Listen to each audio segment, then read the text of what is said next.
నమస్కారం. BG news morning bulletin కు స్వాగతం. దేశ రాష్ట్ర తాజా వార్తలు ఇప్పుడు. ఢిల్లీలో 105 కోట్లతో కొత్త ఏపీ భవన్, ఆధునిక భవన్ నిర్మాణానికి ఎన్బీసీసీతో ఒప్పందం. టర్న్కీ విధానంలో కొత్త భవన్ నిర్మాణం ప్రారంభం. ఢిల్లీలో ఏపీ ప్రజలకు మెరుగైన సేవలే లక్ష్యం.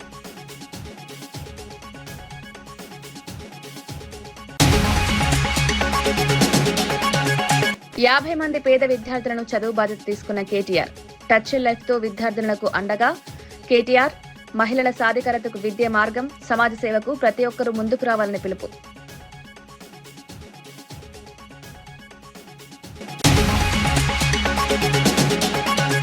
అమరావతి పేరుతో అవినీతి జరుగుతోందన్న సజ్జల. రాజధాని ప్రాజెక్టుల్లో పారదర్శకత ఉండాలని డిమాండ్.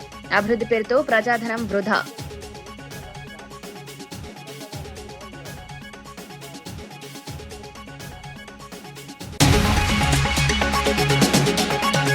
ఆర్ఎస్ ప్రవీణ్ భద్రతతో సీఎంకు సంబంధం లేదన్న దయాకర్. భద్రతా నిర్ణయాలు పోలీస్ శాఖవేనన్న దయాకర్. భద్రతా అంశాన్ని రాజకీయ రంగు పులమొద్దన్న సీఎం. అభివృద్ధిపైనే దృష్టి పెట్టారన్న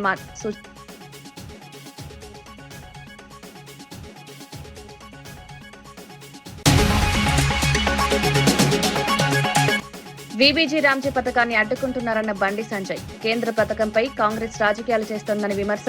తెలంగాణకు డబుల్ ఇంజిన్ ప్రభుత్వం అవసరం. పాఠశాలల విలీన నిర్ణయం పునఃసమీక్షించాలన్న బండి. ఢిల్లీలో సరికొత్త ఆంధ్రప్రదేశ్ భవన్ నిర్మాణానికి కీలక అడుగు పడింది. దాదాపు 105.5 కోట్ల రూపాయల అంచనా వ్యయంతో 2.49 లక్షల చదరపు అడుగుల విస్తీర్ణంలో అత్యాధునిక భవనాన్ని నిర్మించేందుకు రాష్ట్ర ప్రభుత్వం, కేంద్ర ప్రభుత్వ రంగ సంస్థ ఎన్బీసీసీతో ఒప్పందం కుదుర్చుకుంది. టర్న్కీ విధానంలో నిర్మాణ బాధ్యతలను ఎన్బీసీసీకే అప్పగించారు. నిర్మాణం పూర్తయిన తర్వాత 5 ఏళ్ల పాటు భవన నిర్మాణ బాధ్యతలను కూడా అదే సంస్థ చేపట్టనుంది. కొత్త భవన్లో ప్రజాసేవలు, అధికారుల వసతి, సమావేశ హాళ్లు, ఆధునిక సౌకర్యాలు అందుబాటులో ఉండేలా ప్రణాళిక రూపొందించారు.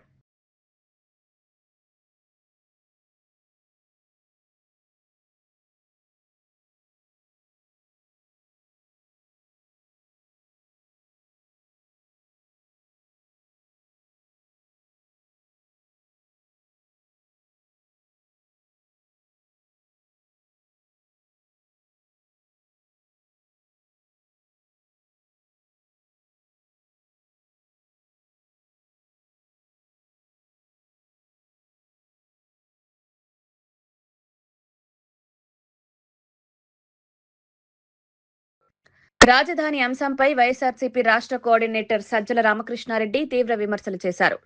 జగన్మోహన్ రెడ్డి రాజధాని పేరుతో ఎప్పుడు రాజకీయాలు చేయలేదని స్పష్టం చేశారు. ప్రజాధనం దుర్వినియోగం కాకూడదనే బాధ్యతతోనే అమరావతి వ్యవహారంలో ప్రశ్నిస్తున్నామని తెలిపారు. అమరావతిలో రైల్వే స్టేషన్, ఎయిర్పోర్ట్ పేర్లతో కొత్త ప్రాజెక్టులు ప్రకటిస్తూ అవినీతికి అవకాశాలు పెంచుకుంటోందని చంద్రబాబు ప్రభుత్వంపై ఆరోపించారు. అభివృద్ధి పేరుతో ప్రజల సొమ్ము వృధా కాకుండా చూసే బాధ్యత ప్రతిపక్షంపై ఉందన్నారు.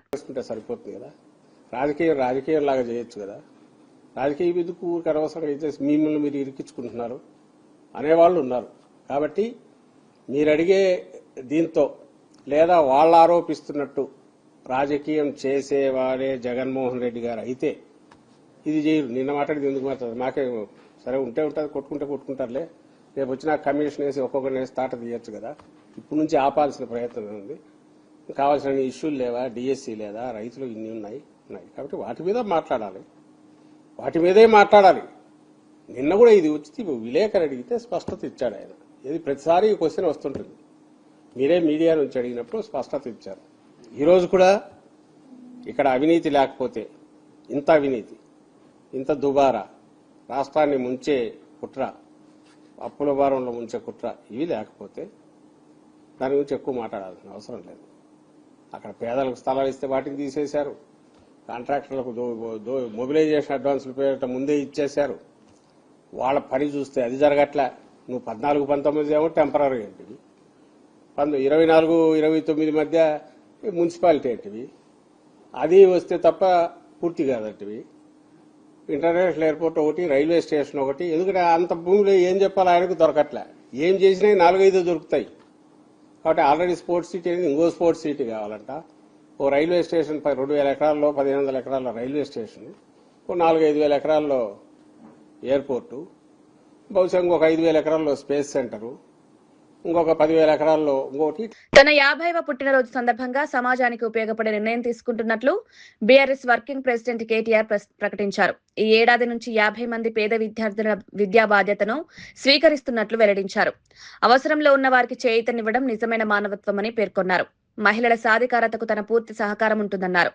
టచ్ ఏ లైఫ్ థీమ్ తో సమాజ సేవకు అంకితమైన స్వచ్ఛంద సంస్థ నిర్వహించిన స్పర్శ 2026 వార్షిక కార్యక్రమంలో పాల్గొన్న కేటీఆర్ ఈ ప్రకటన చేశారు.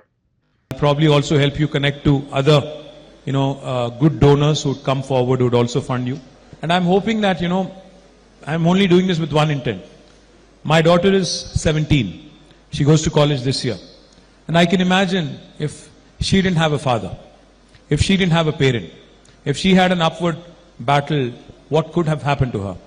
I think, there's no point in living as a human being if you don't have that empathy, if you don't have that sense of despair when you see somebody who is underprivileged, sense of frustration when you can't help somebody who is in need. Today, I think whoever is upstairs has been very kind to me, has given me a lot, and whatever little I can give back to the society in the form of supporting these wonderful initiatives. What I would like to do is, instead of possibly cheering you on, I will commit to sponsoring and supporting 50 young girls from this year. I will do it from my personal account. Hopefully, like I told you last time, I'll also raise awareness. I'll also connect you to more people. I'll probably also help you connect to other, good donors who would come forward, who would also fund you. And I'm hoping that, I'm only doing this with one intent. RS Praveen Kumar కు భద్రతా తగ్గింపుపై వస్తున్న ఆరోపణలను TPCC general secretary Chenagani Dayakar ఖండించారు. తెలంగాణలో ఎవరికి ఎంత భద్రత అవసరమో నిర్ణయించేది పూర్తిగా పోలీస్ శాఖేనని స్పష్టం చేశారు. దీనికి ముఖ్యమంత్రి రేవంత్ రెడ్డికి ఎలాంటి సంబంధం లేదన్నారు. రాష్ట్ర అభివృద్ధి, ప్రజల సంక్షేమం, పరిపాలనపై ముఖ్యమంత్రి పూర్తిగా దృష్టి సారించారని తెలిపారు. వ్యక్తిగత విమర్శలు, రాజకీయ ఆరోపణలపై స్పందించే అవసరం లేదన్నారు.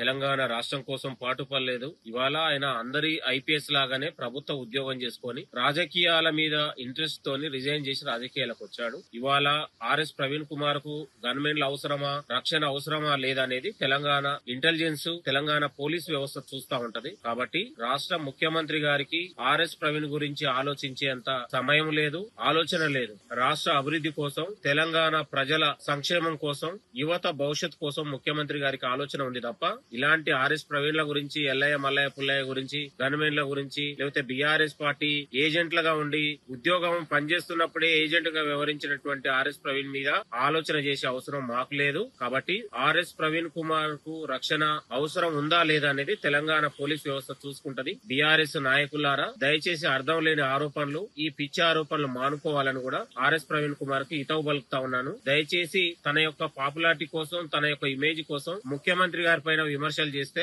ఎట్టి పరిస్థితుల్లో సహించమని ప్రభుత్వ విప్ బల్మూరి వెంకట్ బీజేపీ నాయకుడు మహేశ్వర్ రెడ్డిపై తీవ్ర వ్యాఖ్యలు చేశారు. మహేశ్వర్ రెడ్డి ఎమ్మెల్యేలాగా కాకుండా సినిమా దర్శకుడిలా ఊహాజనిత కథలు చెప్తున్నారని విమర్శించారు. ముందుగా మీ పార్టీ పరిస్థితిని చూసుకోవాలని సూచించారు. బండి సంజయ్, ఈటెల రాజేందర్, అరవింద్, కిషన్ రెడ్డి ఒక్కొక్కరు ఒక్కోలా మాట్లాడుతున్నారని ఎద్దేవా చేశారు. బీజేపీ రాష్ట్ర అధ్యక్షుడి మాటని సగం మంది వినడం లేదన్నారు. ఆ పార్టీకి చెందిన పలువురు ఎమ్మెల్యేలు కాంగ్రెస్ తో టచ్ లో ఉన్నారని ఆరోపించారు. వారి యొక్క కల్పనల గురించి వారు మాట్లాడిన మాటలు చూస్తే, మా ప్రభుత్వంలో, మా పార్టీలో ఏం జరుగుతుందో ఒరిజినల్, డూప్లికేట్ గురించి ఆయన మాట్లాడుతుండు. బీజేపీ పార్టీల ఎలక్షన్లో 2 నెలల ముందో, నెల ముందో, 2 నెలల ముందో, నాకు తెలిసి 20 రోజుల ముందు కావచ్చు, 20 రోజుల్లో, నెల ముందో బీజేపీ పార్టీలో చేరినాం. బీజేపీ పార్టీలో చేరి బీజేపీ పార్టీలో 8 మంది ఎమ్మెల్యేలు గెలిస్తే అందులో కొత్తగా అందరికంటే లాస్ట్ పోయినవే నువ్వు. ఢిల్లీకి మూటలప్ప చెప్పి నరేంద్ర మోడీకి, మరి అమిత్ షాకి ఏమి సమర్పించుకున్నావేమో కానీ శాసనసభాపక్ష నేతగా నేను ఎన్నుకోనరు.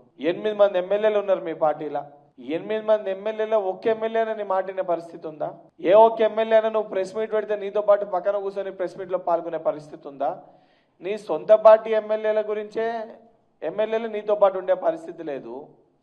మీ 8 మంది ఎమ్మెల్యేల పాప 3 సార్లు గెలిచిన రాజాసింగ్ని పక్కన పెట్టి ఆయనకి ఇవ్వాల్సిన కుర్చీ నువ్వు తెచ్చుకున్నావు. ముందు నీ సిగ్గుంటే నీ యొక్క కుర్చీకి రాజీనామా చేసి బాధ్యతతోటి అది దానికి అర్హులు ఎవరో వాళ్ళకి ఇవ్వాలి. దాన్ని పక్కన పెట్టి మీ పార్టీలో 1,00,000 గొల్లాలు ఉన్నాయి, 1,00,000 పంచాయతీలు ఉన్నాయి. బండి సంజయ్ ఖతం కావాలని చెప్పి ఈటల రాజేందర్ ప్రయత్నిస్తాడు. రోజు పొద్దున్న లేస్తే ఈటల రాజేందర్, బండి సంజయ్ కొట్లాడుకుంటారు. ధర్మపురి అరవింద్ కిషన్ రెడ్డి తన్నుకుంటారు. ఈయన ఖతం కావాలని చెప్పి ఆయన ఖతం కావాలని చెప్పి ఈయనే. ప్రతి జిల్లా వ్యాప్తిగా చూసుకుంటే మీ ఎమ్మెల్యేల మధ్యలో నీకు రాకేష్ రెడ్డికి పాయల శంకర్కి మీ ఆదిలాబాద్ జిల్లా పరిధిలో ఉన్న ఎమ్మెల్యేలతోటే నీకు రోజుకు ఒక పంచాయతీ. మీ అధ్యక్షుని మాట సగం మంది వినే పరిస్థితి ఉండదు. మీ రఘునందన్ రావు ఒకటి మాట్లాడితే కిషన్ రెడ్డి ఒకటి మాట్లాడతాడు, బండి సంజయ్ ఒకటి మాట్లాడతాడు, ఈటల రాజేందర్ ఒకటి మాట్లాడతాడు. వీళ్ళందరికీ భిన్నంగా ధర్మపురి అరవింద్ మాట్లాడతారు. వీళ్ళందరి లైన్ ఒక రకంగా ఉంటే నాకు కేంద్ర మంత్రి కావాలని చెప్పి మహబూబ్నగర్కి వెళ్ళి డీకేఆర్ నుంచి ఆమె ఒక రకంగా మాట్లాడుతుంది. ముందు మీ పార్టీలనే పట్టుమని చెప్తే 10 మంది లేరు. ఉన్న 10 మందిలో మీకే సఖ్యత లేదు. ఉన్న 10 మందిలో మీ పరిస్థితి అయోమయ గోచర స్థితిలో ఉంది. మీ దాంట్లోనే ఎప్పుడెవడు కథమవుతాడా అని చెప్పి ఒకరిపైన ఒకరు ఆరోపణలు చేసుకుంటూ ఉన్నారు. మనం ఈ జాతీయ అధ్యక్షుడు 3 రోజుల పర్యటన చేస్తే 3 రోజుల పర్యటన గురించి చర్చనే లేదు. అసలు ఆడు ఎప్పుడు వచ్చిండో ఎప్పుడు పోయిండో అర్థం కాని పరిస్థితి. ఆయన ఇక్కడికి ఎప్పుడు వచ్చిండో ఎప్పుడు పోయిండో అర్థం కాని పరిస్థితి. ఇవన్నీ పక్కన పెట్టి కావాలని చెప్పి ఏదో సర్వేలు గ్రాఫ్ గురించి మీ దాంట్లో మీ సునీల్ బన్సల్ ఎవరు ఉన్నారు కదా, ఆయన రాసిచ్చిండు. 8 మంది ఎమ్మెల్యేలు రాబోయే ఎన్నికల్లో వచ్చే ఎన్నికల్లో 3-4 ఎమ్మెల్యేలు అయితే కాంగ్రెస్ తో టచ్ లో ఉన్నారు. ఉన్న 3-4 ఇంకో 3 మూడో స్థానంకి పడిపోతారు. వైఎస్ఆర్సీపీ రాష్ట్ర ప్రధాన కార్యదర్శి సజ్జల రామకృష్ణారెడ్డి రాజధాని అమరావతి అంశంపై ప్రెస్ మీట్ నిర్వహించి ముఖ్యమంత్రి చంద్రబాబు నాయుడు, డిప్యూటీ సీఎం పవన్ కళ్యాణ్ పై తీవ్ర విమర్శలు చేశారు. అమరావతి విషయంలో పూటకో మాట మార్చింది చంద్రబాబు, పవన్ కళ్యాణేనని ఆరోపించారు. గతంలో వారు చేసిన వ్యాఖ్యలకు సంబంధించిన పాత వీడియో క్లిప్పింగ్లను మీడియా సమావేశంలో ప్రదర్శించారు. ప్రజలను తప్పుదోవ పట్టించేలా ఇప్పుడు భిన్నమైన ప్రకటనలు చేస్తున్నారని విమర్శించారు. రాజధాని అంశంపై వైఖరి మార్పుకు ప్రజలకు సమాధానం చెప్పాలని డిమాండ్ చేశారు. గత హామీలు, ప్రస్తుత ప్రకటనల మధ్య ఉన్న వ్యత్యాసాన్ని ప్రజలు గమనిస్తున్నారని పేర్కొన్నారు. ఎట్లా మాట్లాడారు, ఇప్పుడు ఎట్లా మాట్లాడారు అనేది తెలుసు. మాట్లాడుతున్నారనేది ఇప్పుడు మాట్లాడుతున్నారు అందరికి తెలుసు. గతంలో ఏమన్నారు చూడండి. ఈయన పవన్ కళ్యాణ్ గారు ఏమన్నారు గతంలో చూడండి. ఈ బడ్జెట్ మన క్యాపిటల్ విషయంలో కూడా ఇంక్లూజివ్ క్యాపిటల్ కాదు, ఎక్స్క్లూజివ్ గా కొద్ది మంది కోసమే, లేదంటే తెలుగుదేశం పార్టీ అఫిలియేటెడ్ క్యాపిటల్ లో ఉంది తప్ప ఉత్తరాంధ్ర నుంచి వచ్చే అక్కడ ప్రజలకి ఇక్కడ క్యాపిటల్ లో రావాలంటే ఎలా స్థిరపడతారు, ఇక్కడ రాయలసీమ ప్రాంత వాసులు రావాలంటే ఇక్కడ ఎలా స్థిరపడతారు. అలాగే ప్రతి జిల్లా నుంచి అన్ని వర్గాల నుంచి అమరావతిలో స్థిరపడాలంటే ఏమేమి ఇయర్ మార్క్ చేశారా, ఇన్ని 33,000 ఎకరాలు పెట్టారు. ఈ 33,000 ఎకరాల్లో 2,000-3,000 ఎకరాలు ఒక్కొక్క ప్రాంతానికి కానీ ఒక్కొక్క జిల్లాకి కానీ ఇయర్ మార్క్ చేశాం. అక్కడ ఛాంబర్ ఆఫ్ కామర్స్ కి బిజినెస్ పెట్టుకోవాలంటే ఇలాంటి ఏం చేసి అసలు ఇలాంటి ఇన్క్లూజివ్ క్యాపిటల్ కాదు. ఇలాగా ప్రతి అంశంలోనూ తెలుగుదేశం పార్టీ చాలా బలమైన వైఫల్యాన్ని చూపిస్తా వచ్చింది. భూసేకరణ చేయడానికి వీలు లేదు. ఇష్టపడిస్తే తీసుకోండి, అనుమానం లేదు. మీరందరూ చెప్పండి. ఇవ్వలేమంటున్న వ్యక్తుల గురించి వాళ్ళు ఇవ్వలేమంటున్నప్పుడు మీరు ఒప్పించి తీసుకోండి తప్ప వాళ్ళ నుంచి లాక్కోవద్దు అని చెప్తున్నారు. కర్నూలు మన రాజధాని, ఈరోజు అమరావతి మనకి రాజధాని ఏమో కానీ నా మనసుకి కర్నూలు రాజధాని. దీనికి జనసేన ప్రభుత్వం తీసుకొచ్చిన రోజున నేను మీకు మాటిస్తున్నాను, అది ఎంత రాజధాని, ఏ స్థాయి నగరంతో కర్నూలు దానికి మించిన స్థాయి నగరాన్ని తీసుకొస్తాను. ఇవాళ రోజు కూడా అడిగిపోయిన కాలంలో గట్టలు అంటారు. భారతదేశంలో అనేక రాష్ట్రాలు క్యాపిటల్ లేకుండా ఎక్కడ ఉన్న ప్రపంచ దేశాల్లో ఆయన సోము వీర్రాజు గారు బీజేపీ. డెవలప్ అయినటువంటి చైనా, దాని రాజధాని బీజింగ్, దాని చాంగ్లైన్ డెవలప్. తెలంగాణ అప్పుల అంశంపై కాంగ్రెస్, బీఆర్ఎస్ మధ్య రాజకీయ పోరు మరింత వేడెక్కింది.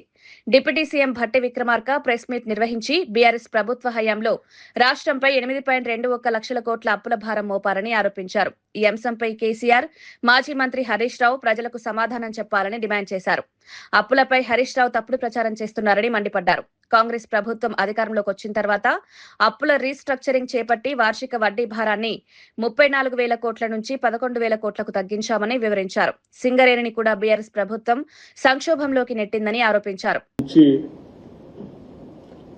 చేసిన అప్పులు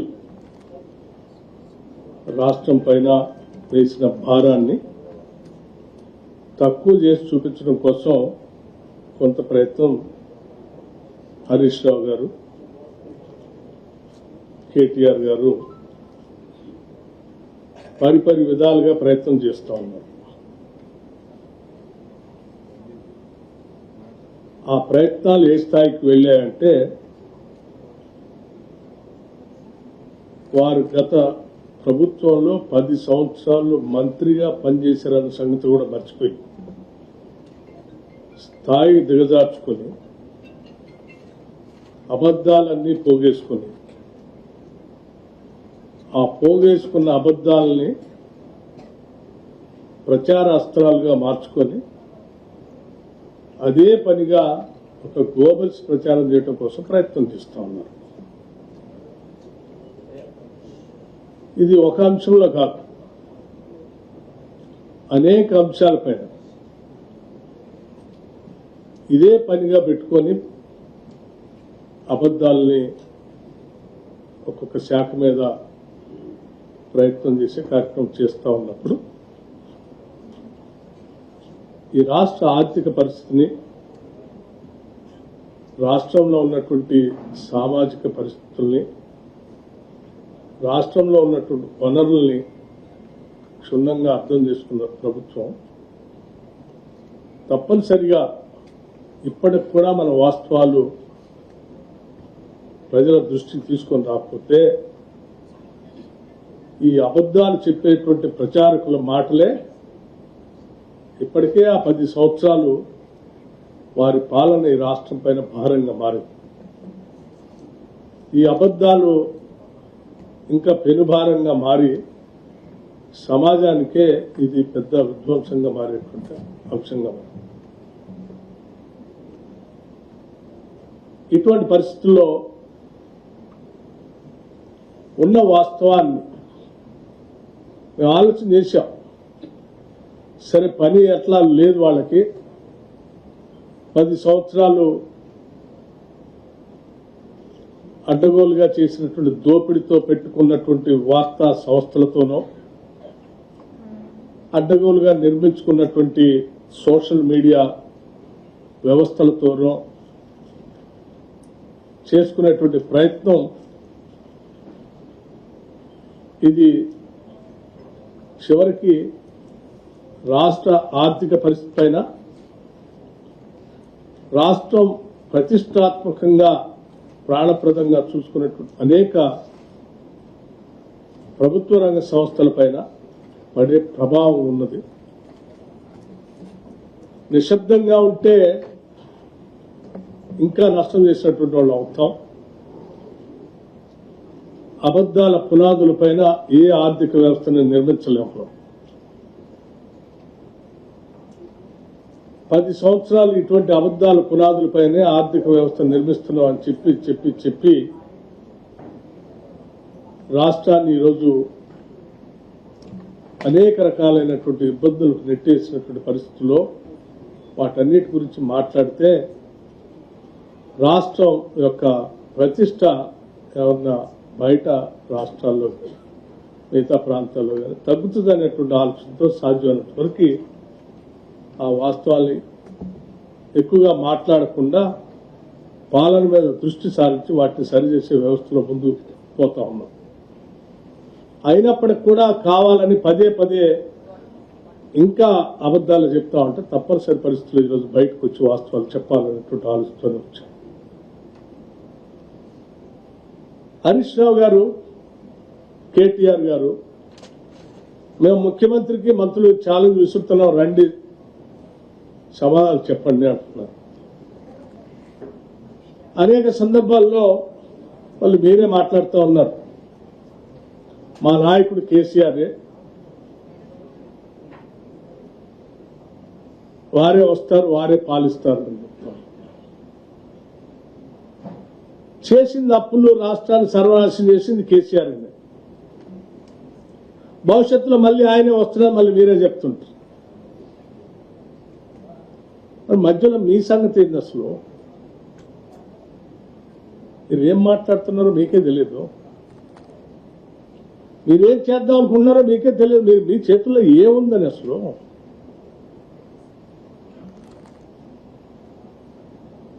అబద్ధాలు పోగేసుకొని ప్రచారం చేయటం తప్ప మీ చేతుల్లో ఏముంది? నేను చాలా స్పష్టంగా, నిజంగా మీకు ఏమాత్రం బాధ్యత ఉన్నా 10 సంవత్సరాలు ఈ రాష్ట్ర ముఖ్యమంత్రిగా పనిచేసిన కేసీఆర్ గారికి సవాల్ విసురుతున్నాం, స్పష్టంగా చెప్తా ఉన్నాం. నేను అనేక అంశాలపైన మాట్లాడటానికి సిద్ధంగా ఉన్నాను. చేసిన అప్పులు వాస్తవం కాదా? ఈ రాష్ట్రాన్ని తాకట్టు పెట్టి ఈ రాష్ట్రం మీద భారం వేసిపోయింది వాస్తవం కాదా? నేను ఈరోజు ప్రత్యక్షంగా ఈ షీట్ ఎక్కడ పడితే అక్కడ రాష్ట్రం ఇన్ని అప్పులు చేయలేదు అని పదే పదే హరీష్ రావు గారు పవర్ పాయింట్ ప్రజెంటేషన్ ఇస్తున్నారు. ఈ అప్పులన్నీ ఎవరు చేశారు? 2014 నుంచి 2023 వరకు మీరే కదా. ఇవన్నీ తెచ్చింది మీరే కదా, మీ ముఖ్యమంత్రే కదా, అలాంటి మీ ముఖ్యమంత్రే కదా. ఇవి దాస్తే దాగే కాదు కదా, ఈ రికార్డ్స్ ఉండే కదా. అక్షరాల మీరు రకరకాల మార్గాల ద్వారా రాష్ట్రాలు తెచ్చిన అప్పులు, ఎఫ్ఆర్బిఎం పేరు మీద కొన్ని, government guaranteed loans raised by అంటే కార్పొరేషన్స్ పేరు మీద కొన్ని, మీరు ఎంప్లాయీస్ కి పెండింగ్ పెట్టిపోయినటువంటి అప్పులు కొన్ని, డిస్కమ్స్ కి ఎనర్జీస్ కి కట్టాల్సిన అప్పులు కొన్ని, ఇవన్నీ ఈరోజు లెక్కలు ఉన్నాయి కదా. ఇవన్నీ కలిపి 8,21,651 కోట్లు మీరు బకాయి పెట్టిపోయారు కదా అప్పులు చేసి. ఇది వాస్తవం కాదా? ఇవి చెప్పండి మీరు. కేంద్ర మంత్రి బండి సంజయ్ కుమార్ తెలంగాణ ప్రభుత్వంపై తీవ్ర ఆరోపణలు చేశారు. కరీంనగర్ లో అభివృద్ధి పనులకు శ్రీకారం చుట్టిన అనంతరం మాట్లాడిన ఆయన విబిజీ రామ్జీ పథకాన్ని రాజకీయ కారణాలతో అడ్డుకునే ప్రయత్నం జరుగుతోందన్నారు. కేంద్ర ప్రభుత్వానికి పేరొస్తుందనే ఉద్దేశంతో కాంగ్రెస్ ప్రభుత్వం ఈ పథకాన్ని అమలు కాకుండా చూస్తోందని ఆరోపించారు. రాష్ట్రంలో డబుల్ ఇంజన్ ప్రభుత్వం అవసరమని మరోసారి స్పష్టం చేశారు. ఫోన్ ట్యాపింగ్ కేసు దర్యాప్తులో జాప్యంపై ప్రశ్నించారు. పాఠశాలలు, కళాశాలల్లో అల్పాహారం, మధ్యాహ్న భోజన పథకాలను స్వాగతించిన ఆయన పాఠశాలల విలీన నిర్ణయాన్ని ప్రభుత్వం పునఃపరిశీలించాలని కోరారు. ఆ సిట్టు విచారణ, ఫోన్ ట్యాపింగ్ సంబంధించి సిట్టు విచారణ ఏ విధంగా ఉందంటే టీవీ సీరియల్లకే సాగుతూనే ఉన్నది. ఎన్ని రోజులు విచారణ సాగిస్తారు? ఇది ఇంట్లో జరిగిన విచారణలో ఏం బయటపడ్డది? ముఖ్యమంత్రి గారే ఫోన్ ట్యాపింగ్ జరిగింది అంటున్నారు, ఆయన ఫోన్ విన్నర్ అంటున్నారు. మరి అటువంటి ముఖ్యమంత్రి గారు ఈ ఫోన్ ట్యాపింగ్ విషయంలో ఎందుకు శ్రద్ధ వహిస్తలేరు? అసలు ముఖ్యమంత్రి గారు చెప్పాలి, ఫోన్ ట్యాపింగ్ విషయంలో మీరు వేసిన సిట్టు దాని నిబద్ధత ఉందా? ఫస్ట్ అధికారులు మంచోళ్లే, కానీ అధికారులు ఫ్రీడమ్ ఇస్తలేరు. బీబీజీ రామ్ యొక్క ఆ స్కీమ్ సంబంధించి రాష్ట్ర ప్రభుత్వం యొక్క ఆలోచన నిజంగా దుర్మార్గం. అది స్కీమ్ కావాలంటున్నారు, స్కీమ్ ను అమలు చేస్తారట, కానీ స్కీమ్ మీద కోర్టులో కేసేస్తాడు. ఇదే ద్వంద్వ విధానం. దీని ద్వారా నరేంద్ర మోడీ ప్రభుత్వానికి పేరు వస్తుంది కాబట్టి కేంద్ర ప్రభుత్వానికి పేరు రావద్దు అని చెప్పి మళ్ళొక రాయడానికి మేము కోర్టులో కేసు చేస్తామంటున్నారు. కడప స్టీల్ ప్లాంట్ పనులు ప్రారంభం కావడం రాయలసీమ ప్రజల చిరకాల స్వప్నం నెరవేరినట్టని ఎమ్మెల్యే ఆదినారాయణ రెడ్డి అన్నారు. గత ప్రభుత్వ హయాంలో ప్రజలకు అభివృద్ధి కాకుండా మోసమే జరిగిందని మాజీ ముఖ్యమంత్రి జగన్ పై విమర్శలకు చేశారు. కూటమి ప్రభుత్వం రాష్ట్ర అభివృద్ధికి కట్టుబడి పనిచేస్తోందన్నారు. పరిశ్రమల అభివృద్ధితో ఉపాధి అవకాశాలు పెరుగుతాయని ఆశాభావం వ్యక్తం చేశారు. రాయలసీమ సమగ్ర అభివృద్ధి కోసం ప్రభుత్వం అనేక కార్యక్రమాలు చేపడుతోందని తెలిపారు. అతను సానుభూతి కోసం కోడికత్తి డ్రామా, మరొకటి వివేకానంద రెడ్డి డ్రామా. అంటే వివేకానంద రెడ్డిది గుండెపోటు, ఫస్ట్ ఏమో కత్తిపోటు, రెండోదేమో వివేకానంద రెడ్డి పోటు, వాళ్ళ అవినాష్ రెడ్డికి బెయిల్ కోసం వాళ్ళ అమ్మకు గుండెపోటు కర్నూలులో, నాలుగోది ఎలక్షన్ల సందర్భంగా రేపపోటు, ఇప్పుడు చెప్పే పోటు వెన్నుపోటు. నువ్వు పొడిచేది పోటు, నువ్వు వెన్నుపోటు పొడుస్తానే ఉంటావు ఈ ప్రజలకు. ఇది ఎవరికి తెలియదు నీ రాజకీయం. సిపిఐ జాతీయ కార్యదర్శి రామకృష్ణ రాజధాని అంశంపై కీలక వ్యాఖ్యలు చేశారు. 2029 ఎన్నికల్లో రాజధాని సమస్య ప్రధాన అజెండాగా ఉందని అభిప్రాయపడ్డారు. రాజధాని మావిగానా అనే నినాదంతో ప్రజల్లోకి వెళ్తామని జగన్ ప్రకటించడం ప్రజలను తప్పుదోవ పట్టించే ప్రయత్నమని విమర్శించారు. ఉద్దేశపూర్వకంగానే ఇలాంటి ప్రకటనలు చేస్తున్నారని ఆరోపించారు. మరో 2 ఏళ్లలో రాజధాని అంశాన్ని స్పష్టమైన రూపం వస్తుందని, ఎన్నికల నాటికి ఈ వివాదం పెద్ద సమస్యగా ఉండదని విశ్వాసం వ్యక్తం చేశారు. మూడోది ఏమంటే ఆల్రెడీ ఇప్పుడు 30,000 మంది వర్కర్స్ అక్కడ పనిచేస్తా ఉన్నారు. దాదాపు 1450 హెవీ మెషినరీ వెహికల్స్ అక్కడ పనిచేస్తా ఉన్నాయి. ఒక 2 ఏళ్ల కాలంలో ఖచ్చితంగా రాజధానిలో రాజధాని అంటే ఏంటి, అసెంబ్లీ ఉండాలి, సెక్రటరియట్ ఉండాలి, హైకోర్టు ఉండాలి, క్వార్టర్స్ ఉండాలి. కాబట్టి ఇవన్నీ కూడా అయిపోతాయి. 2029 నాటికి ఈ మావిగన్న అమరావతి అనే అజెండా ఉండనే ఉండదు. ఆ ఎలక్షన్లు వేరే అంశాలపైన జరుగుతాయి. మళ్లీ అమరావతిని వివాదాస్పదం చేయడం సరైనది కాదు. జగన్మోహన్ రెడ్డి స్వయంగా ఆమోదించాడు అసెంబ్లీలో. తర్వాత నువ్వు మళ్లీ అధికారం వచ్చాక 3 రాజధానులు అన్నావు. నువ్వు 3 రాజధానులు కట్టలే. ఇప్పుడు అధికారం పోయిన తర్వాత మళ్లీ మావిగన్న అనడం కరెక్ట్ కాదు. కాబట్టి నేను జగన్మోహన్ రెడ్డి గారికి కూడా కోరేది ఏమంటే, అపోజిషన్ పార్టీగా అక్కడ ఉంటున్న ప్రజల సమస్యలు లేదంటే నిర్మాణాల అవకతవకలు వాటిపైన మాట్లాడితే బాగుంటుంది తప్ప అమరావతిని వివాదాస్పదం చేయడం కరెక్ట్ కాదు. రాష్ట్ర ప్రభుత్వం పెండింగ్ లో ఉన్న 8,000 కోట్ల రూపాయల ఫీజు రింబర్స్మెంట్ బకాయిలను వెంటనే విడుదల చేయాలని బీసీ సంక్షేమ సంఘం జాతీయ అధ్యక్షుడు ఆర్ కృష్ణయ్య డిమాండ్ చేశారు. జీవో నెంబర్ 9 ను రద్దు చేయాలని కూడా ప్రభుత్వాన్ని కోరారు. విద్యానగర్లో బీసీ విద్యార్థి సంఘం ఆధ్వర్యంలో నిర్వహించిన ర్యాలీలో పాల్గొన్న ఆయన పేద విద్యార్థుల ఉన్నత విద్యకు అడ్డంకులు సృష్టించే నిర్ణయాలను సహించబోమన్నారు. ఫీజు బకాయిల కారణంగా వేలాది మంది విద్యార్థుల భవిష్యత్ ప్రమాదంలో పడుతోందని ఆందోళన వ్యక్తం చేశారు. ప్రభుత్వం వెంటనే స్పందించి బకాయిలు విడుదల చేయాలని కోరారు. డిమాండ్లు నెరవేరకపోతే ఉద్యమాన్ని మరింత ఉధృతం చేస్తామని హెచ్చరించారు. జూలై 8న ఇందిరా పార్క్ వద్ద సత్యాగ్రహ దీక్ష నిర్వహించి ప్రభుత్వంపై ఒత్తిడి తీసుకురానున్నట్లు ప్రకటించారు. సత్యాగ్రహ దీక్ష ఉంది. ఈ విధంగా ఇందిరా పార్క్ దగ్గర నేను 8వ రోజు సత్యాగ్రహ దీక్ష చేస్తున్నా. ప్రభుత్వం ఉద్దేశపూర్వకంగా పేద కులాలు, పేద వర్గాలు చదువుకుంటున్నారు. బీసీలు, ఎస్సీలు, ఈబీసీలు, ఎస్టీలు, మైనార్టీలు, పేద వర్గాలు ఉన్నత విద్య, వృత్తి, ఇంజనీరింగ్, మెడిసిన్, పీజీ, డిగ్రీ ఒక పైసా ఖర్చు లేకుండా చదువుకుంటుంటే ప్రభుత్వంలోని భూస్వామ్య వర్గాలు, దోపిడీ వర్గాలు దీన్ని చూసి భరించలేకపోతున్నాయి. అందుకే వాళ్ళందరూ ఈ స్కీమ్ ఎట్లా చేయాలని చూస్తున్నారు. ఈ స్కీమ్ వల్ల రాష్ట్రం అభివృద్ధి చెందింది, సమాజంలో మార్పు వచ్చింది. ప్రతి ఒక్కరు ఐటీ, ఇప్పుడు రాష్ట్ర ప్రభుత్వంలో ఉన్న జాబ్ హోల్డర్ల కంటే ఐటీ కంపెనీలల్లో విదేశాలలోనే మన వాళ్ళు ఎక్కువ ఉన్నారు. మన రాష్ట్ర ప్రభుత్వంలో 2 లక్షలు 3 లక్షల కంటే ఎక్కువ లేరు. కానీ ఐటీ కంపెనీలో 10 లక్షల మందికి పైగా మన వాళ్ళు ఉన్నారు. దాని మూలంగా రాష్ట్ర ఆదాయం పెరుగుతున్నాయి, పన్నులు పెరుగుతున్నాయి, రాష్ట్ర ప్రజలు అభివృద్ధి చెందుతున్నారు. ఈ విషయాన్ని గమనించకుండా ఓర్వలేక వీళ్ళందరినీ కూడా ఈ ప్రభుత్వం ఇంత చేస్తుంది. అందుకే ఆ ఫీజు రీయింబర్స్మెంట్ పథకాన్ని యథావిధిగా కొనసాగించాలి, బకాయిలన్నీ చెల్లించాలి. లేని పక్షంలో పెద్ద ఎత్తున ఇంక ఉద్యమం ఇట్లా ఎక్కడికక్కడ స్పాంటేనియస్గా ప్రజలు రోడ్ల మీదకి వచ్చి ఉద్యమం చేపడతారని హెచ్చరిస్తున్నారు. మరిన్ని వార్తలతో మళ్ళీ కలుద్దాం. నమస్కారం.